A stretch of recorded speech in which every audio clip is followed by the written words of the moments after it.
India ने बहुत clearly बोल दिया कि जब तक terror and talks can not go together, और टेरर जब तक बंद नहीं होता तब तक तो हम नहीं कर पाएंगे। इसमें टेरर पे क्या स्टेप्स उठाए हैं अब तक वो ऐसा कुछ क्लैरिटी नहीं है। ये दूसरी चीज उन्होंने ये बोली कि Pakistan has always been a peaceful country, तो इस पर भी थोड़ा सा शक है क्योंकि इंडिया पहले भी वाजपेयी जी एक बस लेके गए थे लाहौर, और वहां से इंडिया के करगिल में घुस गई थी पाकिस्तानी फोर्सेस, और फिर स्टार्टिंग में उन्होंने बोला कि हम नहीं है, हमारे नहीं है, फिर उसके बाद क्या हुआ कि वो बाद में क्लैरिफाई हुआ धीरे धीरे करके कि पाकिस्तानी फोर्सेस डायरेक्टली हैं। तो ऐसा हम लोग, प्राइम मिनिस्टर मोदी ने भी एक अनशेड्यूल्ड स्टॉप मारा प्राइम मिनिस्टर नवाज शरीफ के डॉटर की वेडिंग के लिए, और वो unscheduled stop in the sense हम लोगों के लिए अनशेड्यूल्ड था, पहले से बातचीत चल रही होगी दोनों की कि मैं अनशेड्यूल्ड स्टॉप मार लूंगा, आपके पास पहुंच जाऊंगा। ऐसा नहीं हो सकता कभी के रावलपिंडी के ऊपर प्लेन आया और उन्होंने बोला यहीं उतार, वो टफ नहीं, वो टफ है, पहले बात हुई होगी। तो ही टुक अ स्टॉप, और उसके बाद हमारे यहाँ ये पठानकोट पे टेरर अटैक हो गया। तो एक चीजें ये कि स्टेप उठाना और उसमें कुछ सीरियसनेस देखना, क्यों ये स्टेटमेंट आया आई डोंट नो। पाकिस्तान इस समय फाइनेंशियल प्रॉब्लम्स झेल रहा है, पाकिस्तान इस समय अपने अंदर की कुछ प्रॉब्लम्स झेल रहे हैं, दैट्स डोमेस्टिक प्रॉब्लम। पाकिस्तान और प्रॉब्लम्स क्यों, और मतलब कोरोना पे के फ्रंट पे भी और इंटरनेशनल लेवल पे आइसोलेशन झेल रहा है। तो हो सकता है ये एक स्ट्रैटेजी हो उनकी कि हम इंडिया के साथ ऐसे एंगेजमेंट रखते हैं, तब तक इंटरनेशनल लेवल पे अपना मामला संभाल लेते हैं। तो हम मुझे तो इसमें बहुत बाकी गवर्नमेंट बेटर जानती है। हमारे जो मिनिस्टर हैं वो पहले करियर डिप्लोमेट रहे हैं, फॉरेन मिनिस्टर, तो ये लोग बताएंगे। But still as of now we don't know के सिचुएशन क्या है, और अगर है तो कुछ कॉन्क्रीट स्टेप्स इंडिया को अभी तक दिखे नहीं है इसमें। अब जहां तक बात यह है कि मोदी की, मैं आपको एक चीज बताना चाहूंगा। मोदी को आपने बोला कि मतलब बहुत अच्छी परफॉर्मेंस रही है इमरान खान की।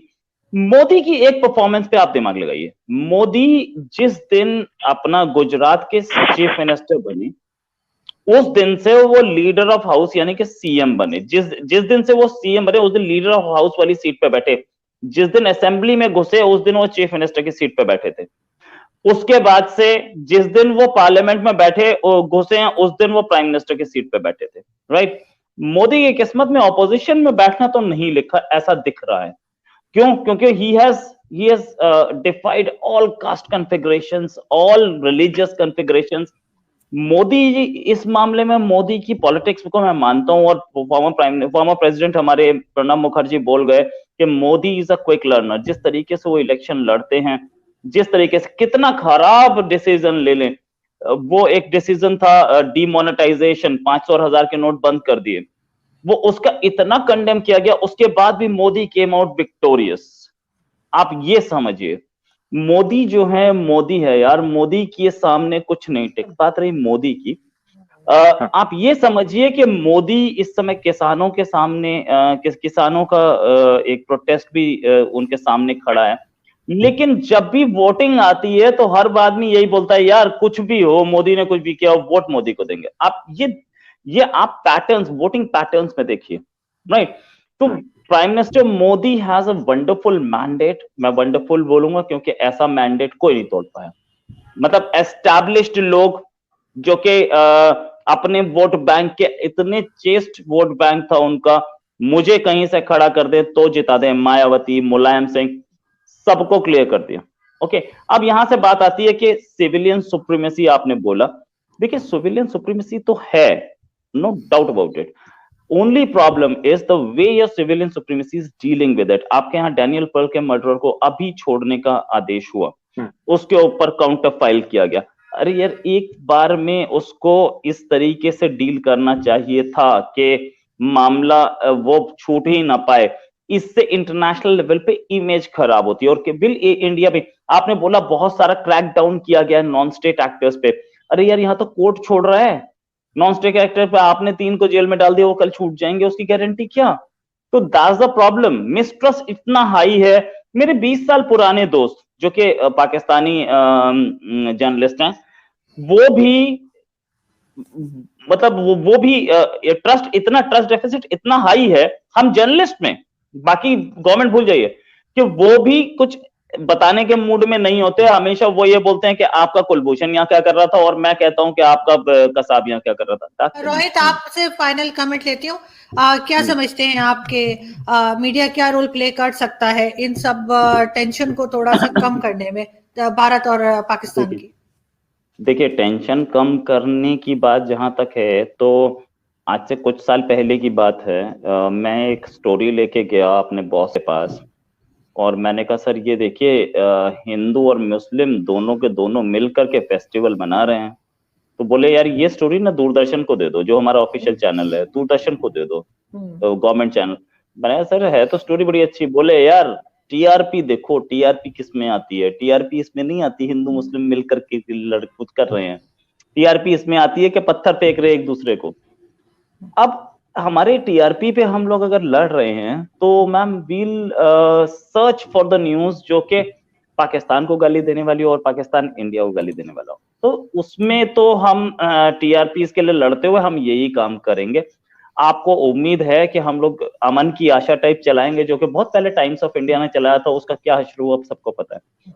और हम लोग इस समय मीडिया के एक ऐसे फेज से चल रहे हैं, जो इन्होंने बताया कसवर साहब ने, कि वहां पे ले ऑफ्स हुए हैं, सैलरी कट्स हुए हैं। सेम थिंग विद इंडिया, बहुत ले ऑफ्स हुए हैं इंडिया में भी, और बड़े बड़े ग्रुप्स ने किए हैं, और सैलरी कट्स यहाँ भी हुए हैं, इंडिया में भी। मीडिया में खासतौर से वो न्यूज़पेपर्स जो टोटल एक दिन में 50 पेजेस का होता था, आज वो 15 से 20 पेजेस पे आ चुका है। तो ऐसे में सिर्फ लैंग्वेज वो यूज की जाएगी जिसमें टीआरपी आती हो, और टीआरपी आती किस में है कि हम पाकिस्तान को मार देंगे, और पाकिस्तान में टीआरपी इस पे आती है कि हम इंडिया को मार देंगे। That's it. तो आप मीडिया की तरफ से कोई उम्मीद मत कीजिए, कोई अमन की आशा की बात नहीं करेगी मीडिया, कोई अमन की बात करेगी भी नहीं, because it doesn't have TRP. Who wants to see कि पाकिस्तान बहुत अच्छा कंट्री है इंडिया में, या पाकिस्तान में कि इंडिया बहुत अच्छा कंट्री है? मुझे नहीं लगता। Governments will have to take action, और गवर्नमेंट्स का अभी तो मुझे नहीं दिखता है, फ्रैंकली स्पीकिंग अभी मुझे नहीं दिखता है। इंटरनेशनल लेवल पे भी जो हम बात कर रहे थे उस पर वापस आ जाते हैं हम लोग उसी पर, कि इंटरनेशनल लेवल पे भी अमेरिकन एडमिनिस्ट्रेशन बोल चुका है कि Pakistan needs to do more on what it has done on terror and reining those terrorist. उन टेररिस्ट को कोशिश रोकने की कोशिश में अभी तक जो किया, और इससे पिछला अमेरिकन एडमिनिस्ट्रेशन ने बोला था कि जो कुछ हमारे पाकिस्तान ने किया है सारे रिवर्सिबल स्टेप्स है। तो अभी कुछ और काम बाकी है, कोई पॉजिटिव स्टेप दिखे तब मुझे लगता है कि दोनों कंट्रीज टेबल पे आएंगे, वरना तो Modi government is pretty, Modi government ही नहीं, इससे पिछली मनमोहन गवर्नमेंट ही कौन सी बात कर रही थी? आप मोदी गवर्नमेंट को 10 बार बोल दीजिए, मनमोहन गवर्नमेंट भी बात नहीं कर रही थी। तो जब बात नहीं हो रही है तो मुझे नहीं लगता कि इसमें कोई बाजवा साहब 4 बार ऑफर दे दे, लेकिन बातचीत तब होगी जब तक मोदी गवर्नमेंट सेटिस्फाइड नहीं होगी कि एक रीनियन का कुछ काम किया गया है। और जहां तक बात यह कि अगर हम दोनों countries, we are a power frankly speaking. अगर आप देखें कि इंडिया और पाकिस्तान, और अगर पाकिस्तान से अपना मामला सुलट जाता है तो बांग्लादेश कौन सी बहुत बड़ी बात है, वो तो बेचारा न्यूट्रल ही है दोनों एंगल से। तो हम तीनों मिल करके कहीं 180 करोड़ के आसपास पॉपुलेशन है यार, तो हम लोगों की पॉपुलेशन को ना इग्नोर करना बहुत मुश्किल हो जाएगा पूरी वर्ल्ड के लिए। और ये यूरोप और अमेरिका दोनों नहीं चाहेंगे। यूरोप तो एक ऐसा कॉन्टिनेंट है जहां पर जर्मन यूनिफिकेशन के लिए ही फ्रांस मना कर रहा था, ब्रिटेन मना कर रहा था, सोवियत यूनियन मना कर रहा था, अमेरिका बेचारा कहीं कहीं राजी हुआ था। इसलिए क्योंकि उनको लग रहा था, फ्रांस और ब्रिटेन को तो ये लग रहा था कि ये दोनों यूनिफाई हो जाएंगे तो ये हमारे ही कंटेंडर बनेंगे, हमारे ही खिलाफ हो जाएंगे, या हमारे लिए कंपटीशन बन जाएगा यूरोप में ही डोमिनेशन के लिए। तो क्या वो वर्ल्ड डोमिनेट होने देंगे इस 130 India and another 20 in Pakistan and another 16 इन बांग्लादेश? आपको लगता? मुझे नहीं लगता कि वो हम तीनों में कभी दोस्ती होने देंगे। Bangladesh is a neutral post, तो बांग्लादेश अपने आप चुपचाप वो आराम से अपना प्रोग्रेस कर रहा है, वो इन चीजों में पड़ता नहीं। लेकिन इंडिया और पाकिस्तान में वो मुझे लगता नहीं भाई, 150 करोड़ पॉपुलेशन को वो झेल नहीं पाएंगे, वो चाइना से भी बड़ी पॉपुलेशन बन जाएगी। जी मैं कह रहा था कि बड़ा मुश्किल है पाकिस्तान के अंदर मीडिया के लिए या हमारे जैसे साहबियों के लिए सच बोलना बहुत ही मुश्किल काम है। मीडिया, आप भूल जाएं अगले 10, 15, 20 साल में मीडिया कुछ सच बोलने की जरूरत कर सकता है पाकिस्तान में। मैं तो ऐसा नहीं देखा, और हमने कुछ केसेस में देखा ही है। तो फिर चैनल्स का और न्यूज़पेपर के साथ क्या हालात हुए, और वो आप भी बड़े अच्छे तरीके से जानती हैं, मैं भी जानता हूँ। और सच बोलना प्राइस उसकी आपको अदा करनी पड़ती है, और पाकिस्तान के मीडिया ने सच बोल के एक प्राइस अदा की है। अभी आप जाके देख रहे हैं कि 92 न्यूज में कितने लोगों को फायर किया गया, और उसके बाद दुनिया टेलीविजन का क्या हालात था, डॉन जैसे न्यूज़पेपर को घुटनों के बल पे आना पड़ा। तो बड़ा मुश्किल काम है यहाँ पे सच बोलना पाकिस्तान में बैठ के। और यहाँ पे एक चीज में बड़ी इंपॉर्टेंट है, यहाँ पे एक मीडिया हाउस का एक ही ओनर है, कोई कंसेप्ट ही नहीं है बोर्ड ऑफ गवर्नर्स का। अगर है तो सेरिमोनियल है, चाचे का बेटा, बड़ा भाई, छोटा भाई, बेटा बेटी, जहां तक मौजूद है। पाकिस्तान के अंदर माजरत के साथ किसी को हायर करना और फायर करना इंतहाई आसान तरीन काम है। आप इसी तरीके से कंपेयर कर रहे हैं, क्योंकि इंडिया और पाकिस्तान के मीडिया की बात हो रही है। इंडिया के अंदर थोड़ा सा सिस्टम है, वहां पे एक अगर आपने एक मीडिया हाउस, पब्लिशिंग हाउस या न्यूज चैनल खोले तो उसके बोर्ड ऑफ डायरेक्टर्स है, वहां पे हायरिंग और फायरिंग इतना आसान नहीं होती। आप एक सिस्टम के थ्रू आपको चलना पड़ता है। पाकिस्तान के अंदर सच आपने बोला तो उसके बाद आप सिर्फ अपने न्यूज़पेपर या न्यूज चैनल से नहीं गए, आप मीडिया इंडस्ट्री से आउट हो गए। और मेरे सामने ऐसी एग्जांपल्स हैं। तो बड़ा मुश्किल काम है यहाँ पे बोलना। और उसके बाद जाहिर है स्टेट तो कभी रिस्पॉन्सिबिलिटी लेती नहीं है। और जिस तरह हम पिछले प्रोग्राम में हम इकट्ठे थे तो पता नहीं चलता कि बंदा गया कहाँ पर है।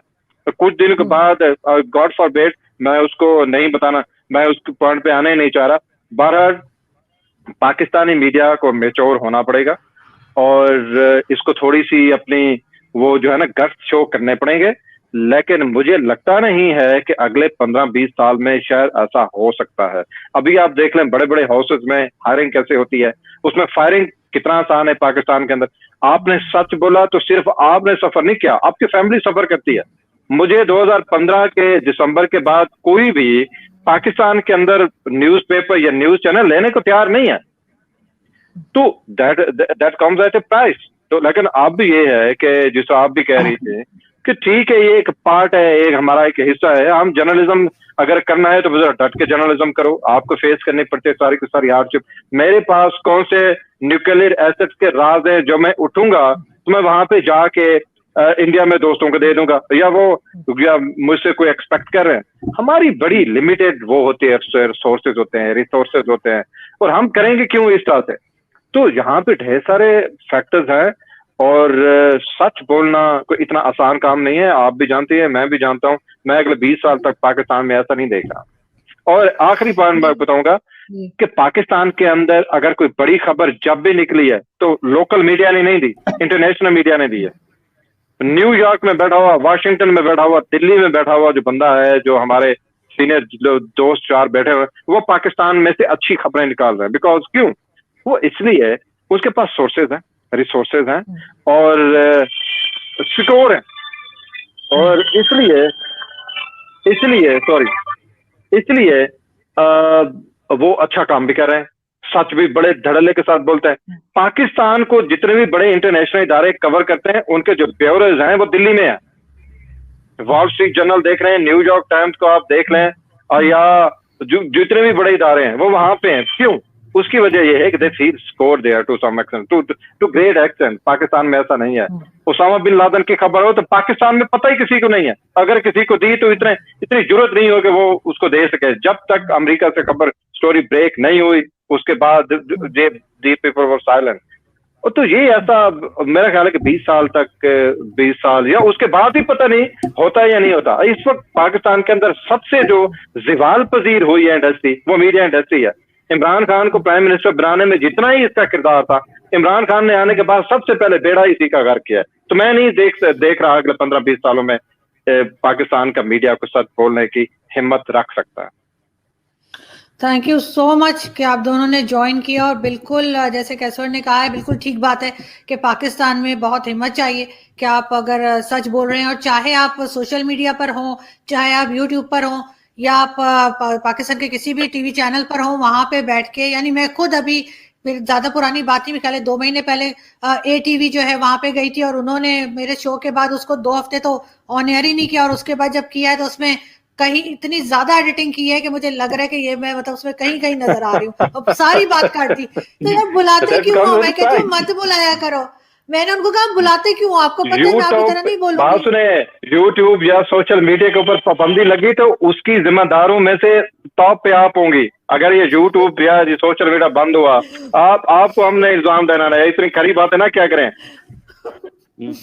क्या करें, यहाँ तो वही वाली बात है ना कैशवर, आपको तो पता होगा आदर्श कावस जी का, वो कहते थे पाकिस्तान गवर्नमेंट में चोर जाता है डाकू आता है, तो अब अगर इमरान खान अपने आप को डाकू समझे तो मैं क्या करूं।